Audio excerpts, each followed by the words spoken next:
Hello বন্ধুরা, এই মুহূর্তে আমরা আছি বর্ধমানের জিটি রোডের উপরে। দেখুন আমার সামনে একটা মদের দোকান যেটা আমি দেখাচ্ছি, তারই পাশে দেখুন একটা ওষুধের দোকান যেটা কারিজি ফিক্স। আবার দেখুন তারই পাশে একটা এভারল্যান্ড নার্সিং হোম। কারণ সরকার এখানে ট্যাক্স পাচ্ছে, হয়তো 2-10 টাকা ট্যাক্স পাচ্ছে এই মদ বিক্রি করার জন্য।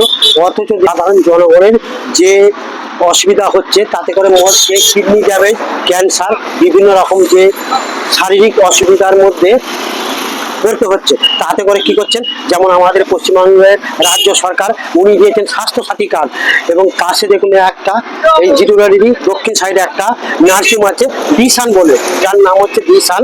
এই দিশানে এখানে দেখলাম স্বাস্থ্যসাথী কার্ড অ্যাভেলেবেল বলে লেখা আছে। সরকার ভাবছে হয়তো হ্যাঁ আমি এই মদের উপরেতে 10 টাকা ট্যাক্স পাচ্ছি, কিন্তু সরকার বুঝতে পারছে না যে আমি এই 10 টাকা ট্যাক্স আদায় করতে গিয়ে এখানে আমার আরো 50 টাকা বেরিয়ে যাচ্ছে।